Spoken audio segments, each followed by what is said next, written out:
Bismillahirrahmanirrahim. Kita akan bicara tentang ikhfa, hukum bacaan terakhir yang kita bahas dalam bab nun mati atau tanwin. Bagi saya ikhfa menurut saya paling sulit penjelasannya. Namun secara sederhana kita bisa jelaskan bahwa ikhfa ini artinya adalah samar, atau bisa juga diartikan bahwa ikhfa ini bunyi di antara idhar dan idgham. Kalau kita mempunyai non sukun atau tanwin dan dibaca idhar, maka kita membacanya membunyikan nun sukun dengan jelas. In misalnya, atau an, nun dibaca dengan jelas, non sukun dibaca dengan jelas. Sementara ketika idgham, maka kita membaca nun sukun tersebut dileburkan pada huruf berikutnya, sehingga nun sukun tidak terbaca, tidak kelihatan, namun sebaliknya tergantikan dengan bunyi huruf yang setelahnya. Nah, ikhfa ini diantara keduanya.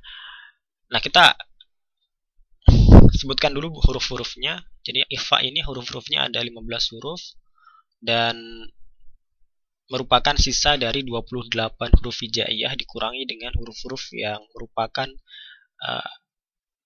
huruf dari bacaan hukum bacaan yang lain, yaitu idhar, idgham bigunah, idgham bila gunah, dan iqlab. Nah, totalnya ada 15 huruf, sisanya yaitu mulai dari ta, kemudian sa, ada jim, dal, zal, dan seterusnya. Kita berikan dengan contoh dari beberapa ayat Al-Quran agar lebih mudah dipahami tentang bagaimana cara membacanya. Tapi sebelumnya yang perlu diingat juga bahwa ikhfa ini ada gunahnya juga, sehingga nanti ketika kita membaca nun sukun ya secara ikhfa, secara samar, harus disertai dengan gunah, yaitu panjang 3 harokat kira-kira ya, dan dilewatkan ke rongga hidung atau khaisum ya, karena gunah makhrajnya atau keluarnya lewat rongga hidung. Kita berikan contoh di surat Al-Asr, ada ayat bunyinya innal insana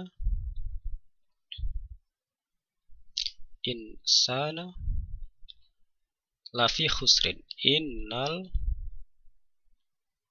insana. Nah, di sini kita lihat ada nun sukun bertemu dengan sin, dan ini adalah bacaan ikhfa ya. Dia tidak dibaca dengan membunyikan secara jelas nun sukun, tidak dibaca dengan insana, atau tidak juga dengan mengidghamkan nun sukun kepada sin ya, tidak dibaca seperti isana ya. Tidak dibaca seperti itu ya. Tidak idhar, tidak idgham, namun ikhfa di antara keduanya. Nah, maksud di antara keduanya atau maksud dari samar ya, definisi dari ikhfa maksudnya adalah ketika kita membaca nun secara samar, tidak dengan jelas,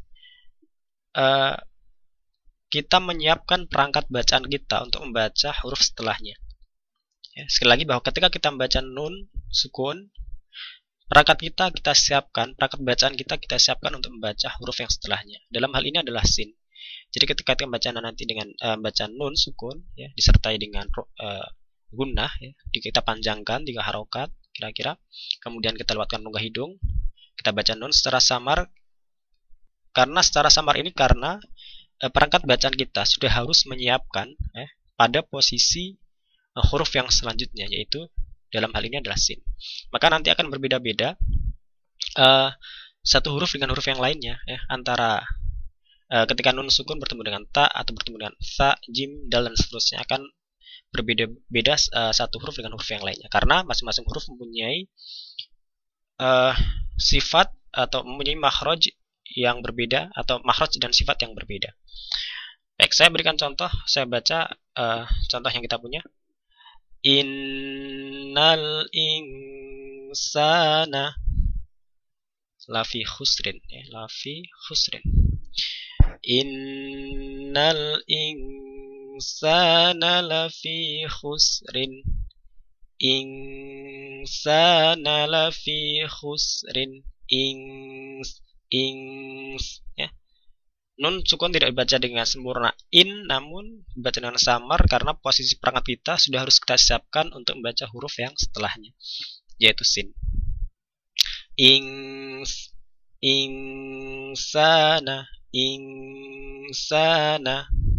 Baik, contoh berikutnya agar lebih jelas, kita di surat Al-Maun, di sana ada ayat alladzina hum an solatihim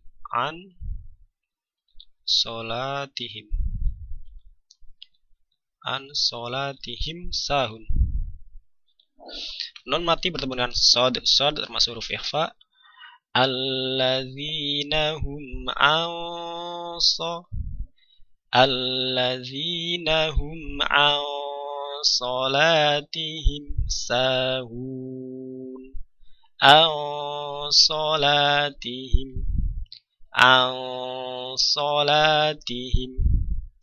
Non mati bertemu dengan sod, dan kita akan lihat bahwa ini berbeda dengan yang sebelumnya. Non mati bertemu dengan sin dan sod punya makhraj yang sama, yang berdekatan, namun punya sifat yang berbeda. Sod punya sifat isti'la, sifat tebal, sementara sin tidak punya sifat itu, sehingga berbeda, ya, akan berpengaruh pada bagaimana cara kita membaca nun sukun atau tanwin yang berada di sebelumnya. Insana tidak dibaca dengan menebal, misalnya iosana, tidak, karena sin tidak tebal, ya. Dibaca dengan insana, sementara yang ini yang bertemu dengan sod akan dibaca dengan aoso.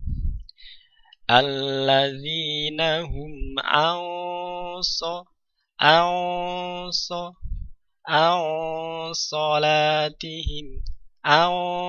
solatihim menebal.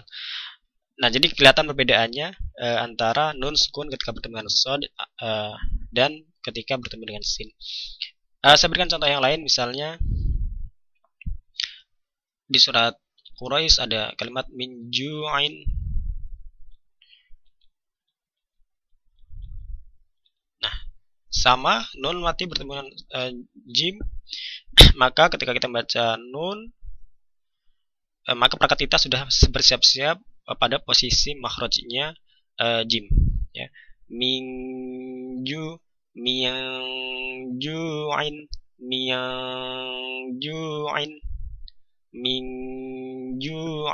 ya, di tengah lidah, ya, jim, dan kita sudah bersiap-siap di sana ketika kita membaca nun. Kita panjangkan 3 harokat dengan sertai gunah, kita lewatkan rongga hidung, ju'in.